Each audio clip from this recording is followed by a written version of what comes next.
Alright, so today we're going to cover, I can explain the concept of solubility and give some examples of processes that affect solubility. I can explain what it means for a solution to be saturated, unsaturated, and supersaturated and apply the concepts. And I can interpret a solubility curve and answer questions concerning it. Actually, today is going to be probably one of the most practical lessons you've ever heard. Today you will understand how in the world did Marlin survive that trip to the Marianas Trench in Finding Nemo. Okay, what is meant by the term solubility? How much stuff can dissolve at a given temperature in a solvent? How much stuff can dissolve in a given temperature in a solvent? Okay, I'm not asking you whether it'll dissolve or not. I'm asking how much will dissolve. Okay, what are some of the factors that could possibly affect solubility? The temperature, how much solute you've already added, how much solvent you have to work with. The temperature, how much solute you've already added, how much solvent you have to work with. For example, good friend, he's a Yankee. Love Yankees. They're funny, but they are not as good chemists as Southerners are. Okay? Are you a Yankee, Stephen? From Wisconsin. Wisconsin. Okay, so my buddy Jeff, the Yankee, we go to Shoney's to eat dinner. He orders tea. Of course, the waitress says, sweet or unsweet? And he makes it a point to let her know that he wants unsweetened tea. He goes, don't even make it anywhere close to the sweetened tea. Southern tea is disgusting. You could tell that the Shoney's waitress at that point didn't really care for my Yankee friend Jeff. Okay, and I'm just amused because I don't like tea. It doesn't bother me either way. But I know that for Southerners, sweet tea is worth fighting over. Okay, so he gets his unsweetened tea because the way I figured, okay, he must really like bitter tea. No, he doesn't. As soon as he gets his sweet tea, he puts 3 packets of sugar in the unsweetened tea. The sugar disappears. Okay, I'm thinking, hey, he likes a little bit of tea. He likes a little bit of sweetness with his tea. He takes a drink. No, it's not sweet enough. So he gets 2 more packets of sugar, pours it in there. Now there is a layer of sugar down on the bottom. He's a marketer. I'm a chemistry teacher. He takes a sip. It's not sweet enough for him. At this point, I'm wondering, why don't you just order sweet tea? So he goes. I see him reaching for the sugar packets. I go, stop, stop, stop. He goes, what's wrong? You can't make it sweeter. He goes, yes, you can. No, Jeff, I'm a chemistry teacher. I don't tell you what to do with marketing. You don't tell me that I don't know chemistry. This is a supersaturated solution. I'm sorry, this is a saturated solution. It has as much sugar as it can possibly hold. Okay, that's it. It's done. He goes, I can make this sweeter. I'm going, no, you can't. So in order to prove that he was right, he reaches, gets 2 more packets of sugar, dumps it in there. Now there's this much sugar in the bottom. And now he swears up and down that indeed it is now sweet enough. After this lecture, yeah, he stirs it, but I don't think the stirring was going to make too much of a difference. Maybe, but it will settle down. Then after a while, he should have been complaining about it not being sweet enough. Yes. Yeah, I think that was a placebo effect. I think he probably would have been if if he wasn't so anti-Southern, I don't even know why he lives down here. If he wasn't so anti-Southern, then he would probably enjoy the sweet tea. Yeah, is he a liberal? No, actually, he's not. All right, what happens if you add too much sugar to iced tea? It will appear to stop dissolving. Why does it appear to stop dissolving? Because the water does not have any room for any more sugar molecules. So what you're getting down there is a pile of sugar that cannot dissolve. But, what can we say about the solution? It's saturated. It's a saturated solution. So what happens if you add more sugar to a saturated solution? It actually will dissolve. I did not want to go into this with him. But in reality, he could dissolve more. But the system has reached equilibrium. What does that mean? That means for every sugar molecule that dissolved, a sugar molecule recrystallized. So that's why the pile of sugar did not appear to change. It should not have. Because even though you were dissolving some sugar, some of it was recrystallizing. We call this dynamic equilibrium. Dynamic equilibrium. Dynamic equilibrium. What if there was more room for there to be dissolving? What would we call it then? No. Superhero saturated is not yet. What do we call it if there is? What did we call it? What would we have called it before he added any sugar to it? Solid. Unsaturated. Unsaturated. Unsaturated. So, if you've hit the limit, it's called saturated. If you haven't quite hit the limit, it is called unsaturated. So some of you are probably wondering, probably not most of you, some of you are probably wondering, how do you know what the limit is? I'm about to show you that. How could we encourage a saturated solution to dissolve more sugar? How do Southerners make sweet tea? We take a jug of water, heat it up till it's boiling hot. Then we take a sack of sugar and get it into that tiny little container of water. And it'll dissolve. In other words, heat it up really hot. The hotter something is, the more sugar it will dissolve. And then we let it cool off slowly. What we make here in the South is kind of like a super saturated solution. And I'll explain that to you here in a little while. Why does heat increase the solubility?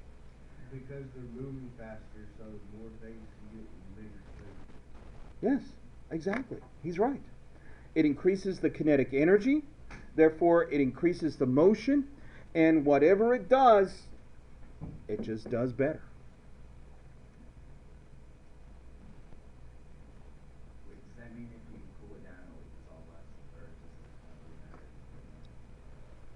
really matter? You mean once it's dissolved all that sugar, if you cool it down? No, like if you started. Right, okay. If you cooled it down, it would have dissolved less. Right.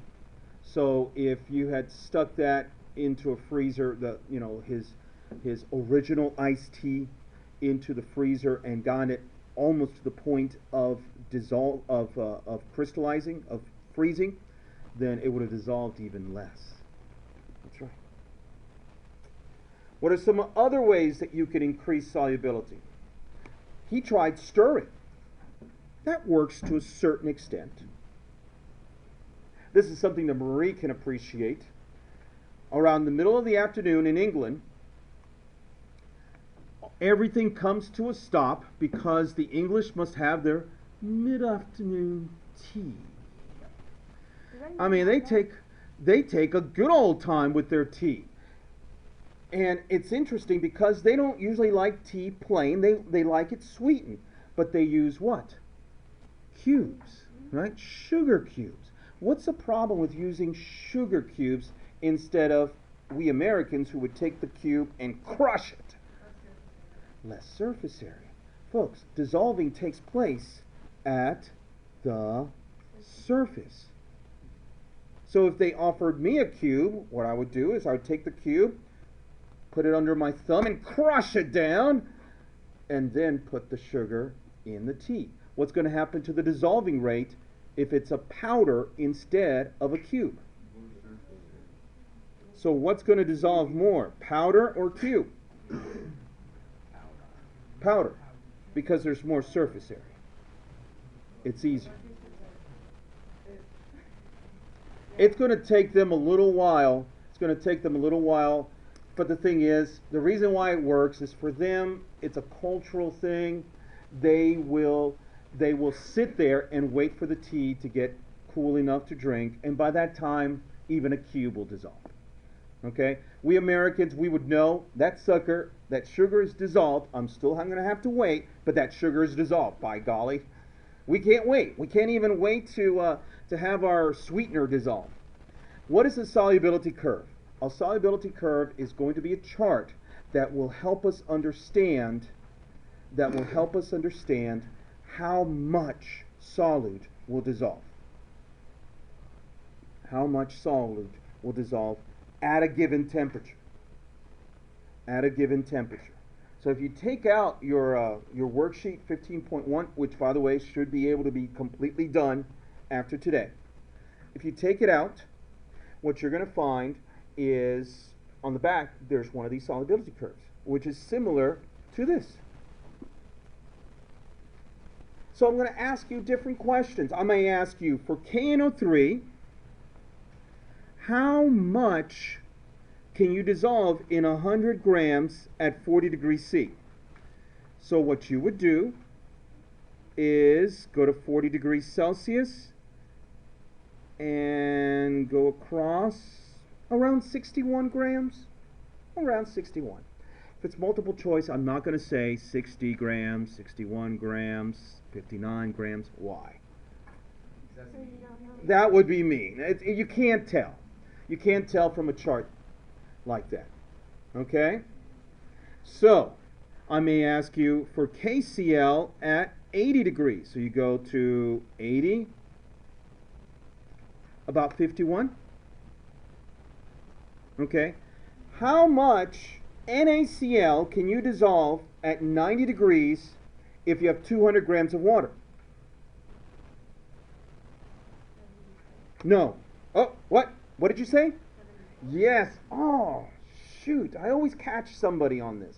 It is 74. Why not 37? That's right. This is for 100 grams. Be careful because I think there's a question. Yes, you have to multiply by 2. Now, let's go to Finding Nemo. What is so special about sodium chloride's solubility line? By the way, most ionic compounds are like this. A positive slope. Most ionic compounds will dissolve more as you heat them up. What's so special about sodium chloride?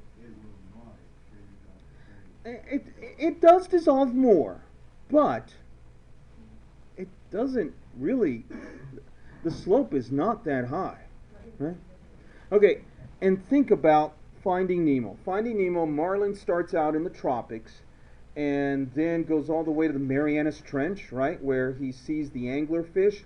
That's probably a drop of 20 degrees. Okay, he may have started in the mid-20s over here, and he may have gone down to the teens, or maybe 10 degrees. It's pretty cold down there. How much of a difference in salt would he have encountered? Okay, now why is that important? Let me ask you all a question. Who here has a saltwater aquarium at home?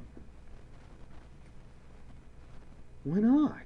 Saltwater critters are really, really interesting. They're beautiful. They are expensive. Why are they so expensive? Because they don't grow in Tennessee. Thank you. Okay. Probably because they're expensive to keep and maintain. Folks, saltwater animals and plants can only survive in a very small layer of salinity. If the water gets too salty, they die. And it doesn't matter to them that they were very expensive. They'll die on your parents. If it becomes not saline enough, if there's not enough salt in the water, then they die. In other words, you have to keep on top of an aquarium that's salt water. If you go on vacation, you have to hire somebody that knows what they're doing to come in and maintain it every day. Because if you let it go for 1 or 2 days, bam, you lose everything. And when it comes to saltwater tanks, it could be several hundreds to thousands of dollars. Okay? So, was Marlin okay traveling from the tropics to the Marianas Trench? Yeah. We don't know why salt flatlines like that. But if it didn't, life could not exist here on Earth. So, which came first, chicken and egg? Did life evolve here because salt was flatline?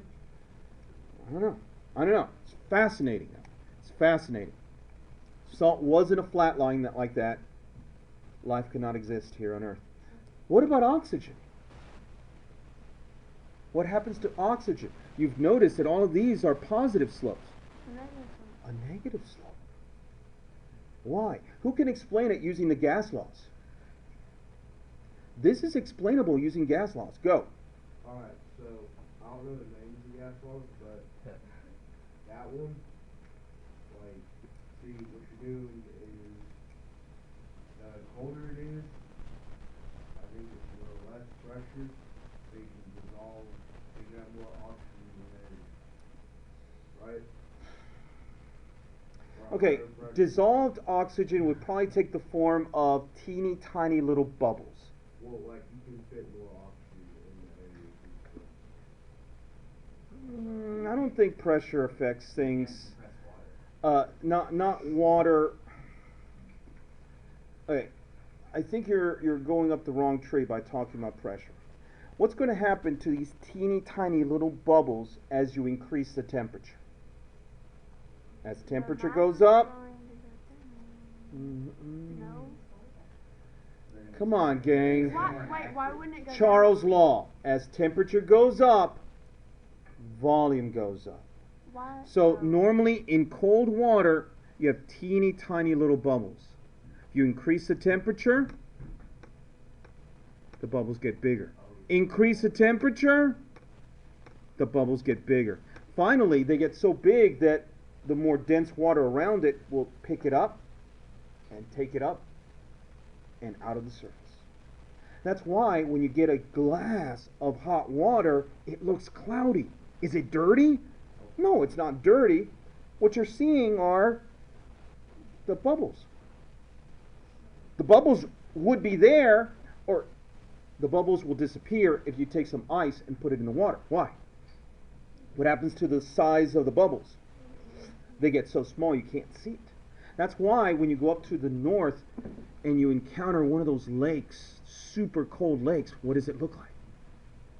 Super clear.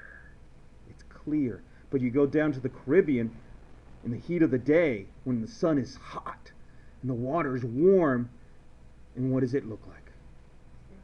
It's cloudy. Actually, it's cloudy because of just the bubbles. Okay, what does this all mean? Talk to me, Ryan. Ryan, talk to me. You're a fishing man. You're a fisherman. Yep. Okay, when do you go fishing? Excellent. What time of day? When you feel like going fishing, what time of day would you go fishing? I don't understand what you said. I can go night fishing. I can go daytime fishing. Grant, help me out here. Go in the morning or the evening. The morning or the evening. Why? Okay, in the middle of the afternoon, you can go fishing. Just don't get frustrated if you don't catch anything, because the temperatures may get up here in the 20s. And how much oxygen can you dissolve? Not a lot. Fishies need oxygen in order to do what fishies do. So what happens if the water gets too warm? They suffocate. So during the heat of the day, Grant, since obviously Grant has experienced some success fishing, where will the fish go during the heat of the day? In the shade. Why? Cooler, therefore more oxygen. Or they may go down deep, where it's therefore more oxygen. Now, yes, Alec. Where does this oxygen come from? Okay, several sources. The oxygen can be dissolved straight out of the air, or waves. As a wave occurs, it captures the oxygen. Okay, we'll talk about that here in a second. Okay, so why don't you go fishing at middle of the night? It'll be cooler, more oxygen. Okay, fish are cold-blooded. So how mobile will they be in the middle of the night when it's cold? Okay, if you go fishing during the heat of the day, they're not going to be biting, because even though they have plenty of energy, they don't have plenty of oxygen. So when do you go fishing? Morning and evening, the sweet spots, when it's warm enough but not so cold. Marina. Yes. Yes. Where? Okay, thank you. Mark, Alec, and Marie, the guidance. Bye. Oh, Mary. Oh, we gotta get these papers. Okay, trout. Who's ever had trout, fresh trout? Where do you go? It's delicious, isn't it? But where do you find trout? Where do you go fishing for trout? You put your waders on, you go in the stream. Where the mountain streams, where it is cold. Trout require a lot of oxygen. They need a lot of oxygen. So the only place you're going to find them naturally is going to be in mountain streams and rivers. But you can find them other places unnaturally. Like the cross-eyed turkey. Okay, is that I thought that closed a long time ago. Closed, but like there's no camera on this. Okay, so what's if you're going to find it in a trout pond? What's going to be in the middle of the pond? What has to be in the middle of the pond for the trout to survive? No, ice. Oxygen. Fritters. Like seaweed and stuff. Plants. Yeah, see, I was right. Fountains.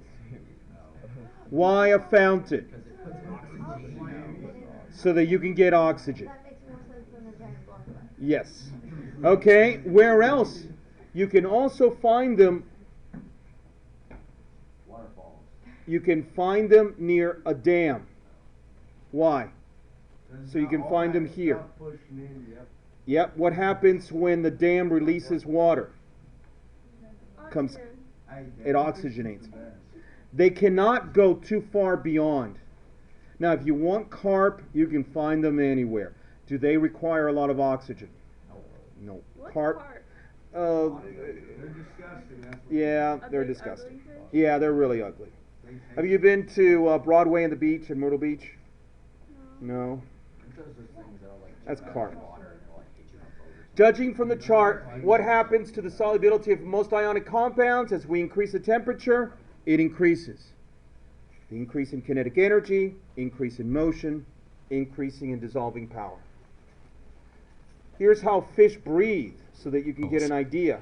In many fish, the breathing process begins when the gill covers close and the mouth opens.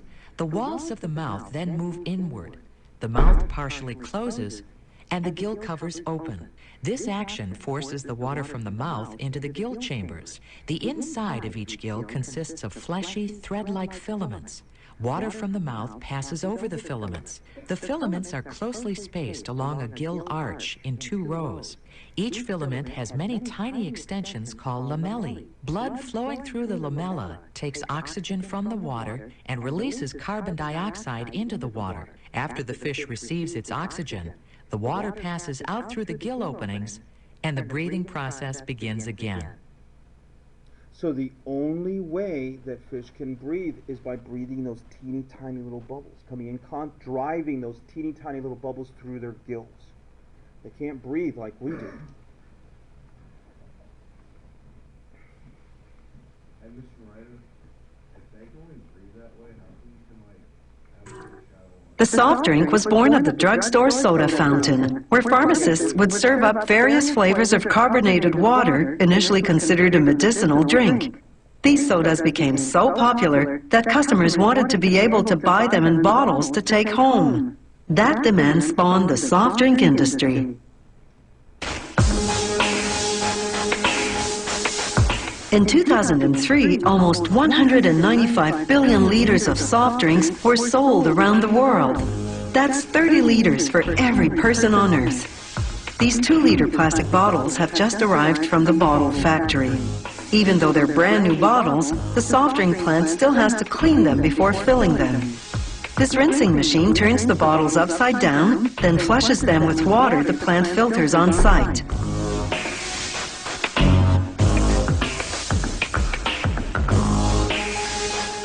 Once the water drains out, the machine turns the bottles right side up again, and they make their way to the filling station. Meanwhile, in the mixing room, technicians prepare whatever soft drink they'll be bottling in this production run. Each recipe begins with filtered water. It makes up 86% of the drink. The rest is syrup. Each syrup recipe is a combination of carefully measured ingredients, natural and artificial coloring and flavoring, and one or more of various types of sugar, such as glucose or fructose, extracted from beets, corn, or cane. This machine releases the right proportion of syrup to filtered water, creating the final soft drink minus the bubbles. The drink now travels to a pressurized tank called the carbonator. There, an injection of carbon dioxide infuses the drink with gas bubbles. The carbonated soft drink now travels to the reservoir of the bottling machine. The bottles arrive and travel its carousel. The machine removes the air in each bottle, then fills it with, in this case, 2 liters of cola.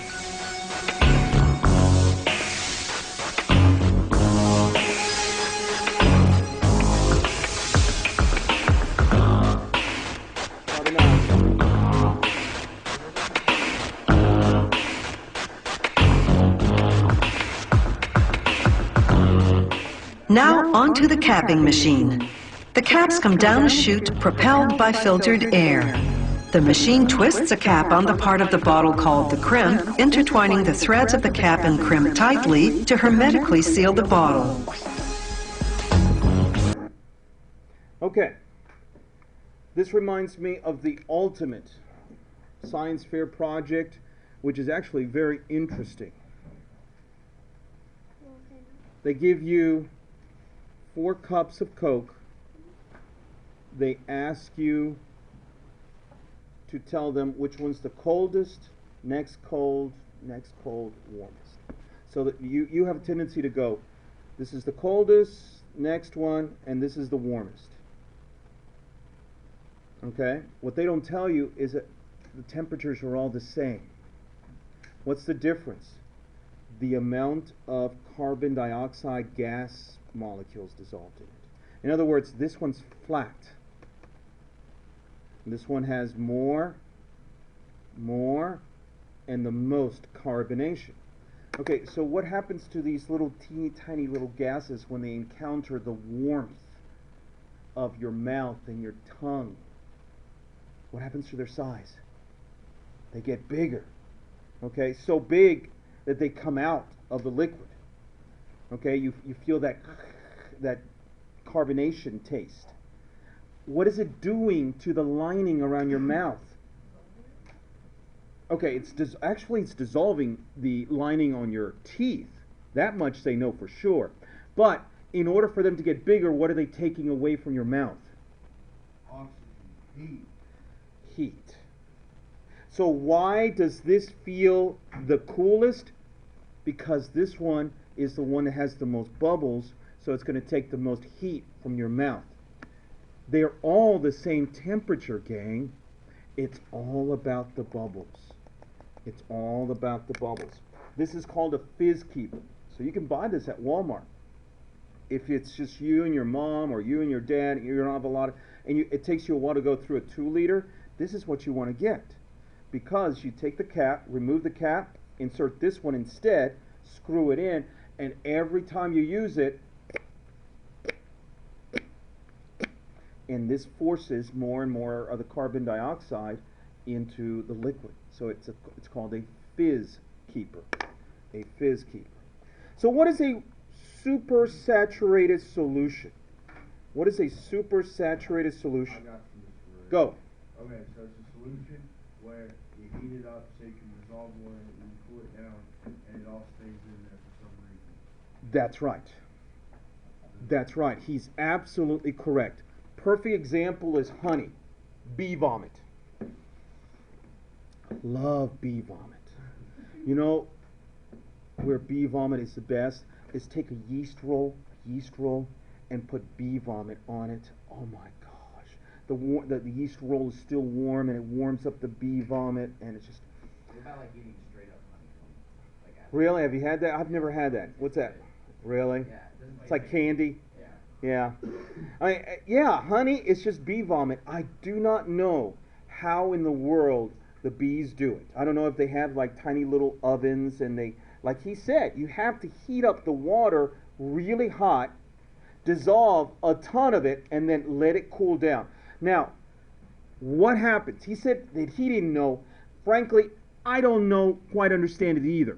This is the way I understand it.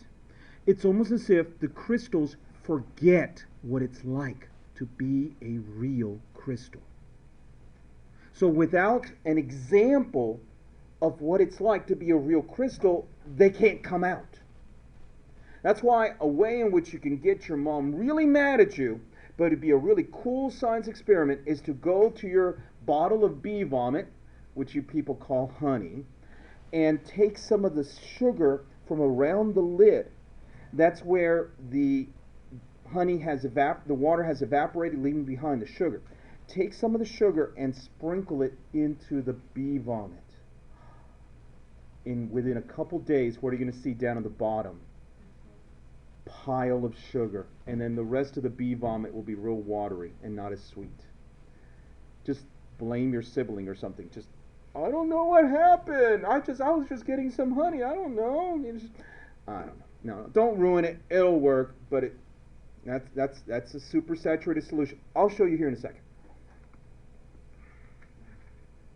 Aren't syrup super saturated? Okay. Mr. Ray, can you get the thing off the screen? Molasses, yeah, kind of. Okay, so he's adding a little bit of sugar, and it's going to dissolve. Why is it going to dissolve? Because we're underneath the solubility line. It is unsaturated. Unsaturated. Nope. I'm providing the sound. You want me to provide the sound? I'll help you. Okay, for the next one, it's going to be a saturated solution. So here I have a solution. I'm going to pick up and put a lot of sugar in there. Now I'm going to stir it. Here I am stirring. Oh, there's some sugar down in the bottom. That means this is a saturated solution. Is that better? Yeah. Now for a supersaturated solution, we're going to take some salt from salt and vinegar chips. It's called sodium acetate. Watch as I obtain a teeny tiny little crystal. In the solution, you have a bunch of crystals that should come out, but don't know how to because they have forgotten how to be a crystal. So I'm going to give them an example. Hey guys, this is what you should look like. So I'm taking this teeny tiny little crystal and I'm dropping it into the supersaturated solution. No. Yes, all the crystals that should have been out come out really quickly. You guys have played around with this. Hot hands. That's it. Can't you do it with distilled water too? Mm, It's like close to its freezing point, and you can like have something to like freeze on. Like when you take a little dust particle? Yeah. Maybe, yeah. Maybe.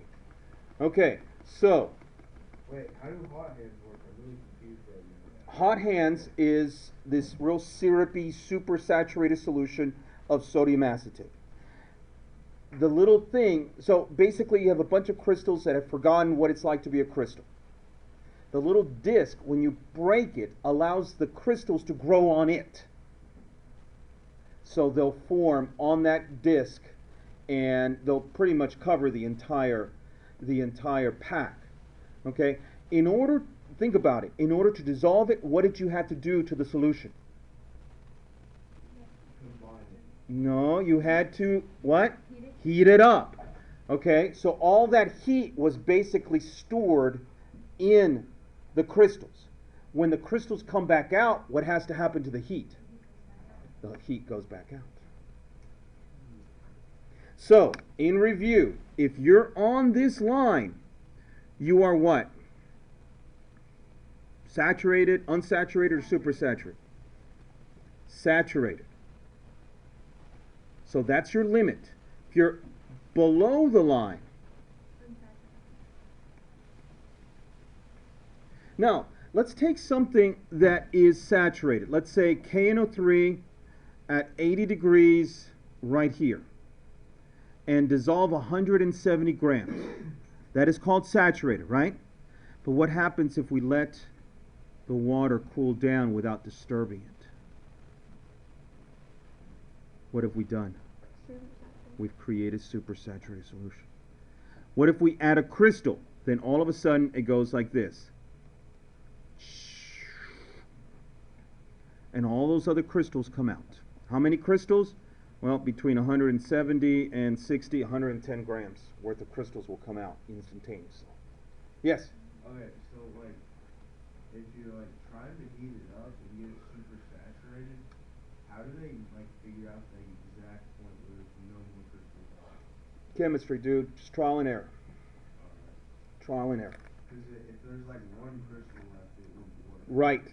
If there's one crystal left, and for me, when I do this, when I get this ready for you guys in a couple weeks here, now, after 26 years of doing it, I know exactly how to do it, but early on, it was just a pain in the butt, trying to figure out how to get it super saturated. All right? So 15.1 should be able to be done completely. That will be due on